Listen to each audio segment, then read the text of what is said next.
इस लेक्चर में हम डिफरेंशियल इक्वेशंस को सॉल्व करेंगे। तो देखते हैं इसके लिए डिफरेंशियल इक्वेशन। हमें ये इक्वेशन दी गई है, इसका सोल्यूशन देखते हैं। तो सोल्यूशन में सबसे पहले हमने डिफरेंशियल इक्वेशन जो कि दी गई है उसको लिखा। अब यहाँ पे देखें कि डिफरेंशियल इक्वेशन में दो वेरिएबल्स आ रहे हैं, एक्स और वाई।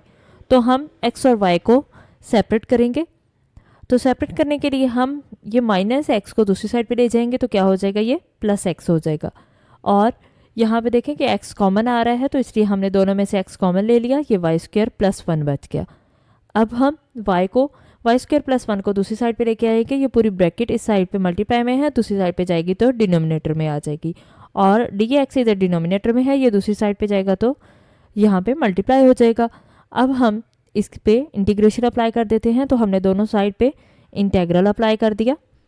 अब हमें पता है कि 1/y² + 1 की इंटीग्रेशन क्या होती है, tan इनवर्स x, क्योंकि हमें फॉर्मूला पता है 1/x² + 1 की इंटीग्रेशन क्या होती है, tan इनवर्स x होती है। यहाँ पे वेरिएबल y है तो इसलिए y वेरिएबल आ जाएगा।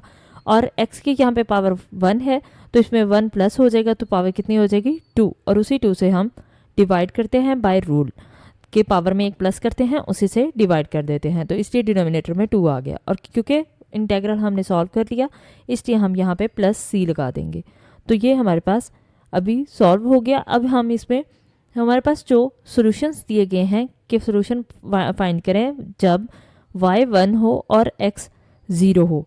तो ये हम इक्वेशन 1 में वैल्यूज़ पुट करेंगे और इसका सॉल्यूशन फाइंड करेंगे। तो पर्टिकुलर सॉल्यूशन के लिए हमें जो वैल्यूज़ दी जाती हैं हम उनको यूज़ करते हैं।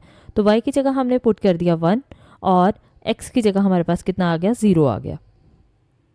अब हमें पता है कि tan इनवर्स 1 कहाँ पे देता है, ये हमें 90 पे देता है और 90 को हम π/2 लिखते हैं, π/4 लिखते हैं। ये हमें 45 पे देता है tan इनवर्स 1, तो उसको हम π/4 लिखते हैं, इसलिए हमने इसकी जगह पे π/4 लिख दिया।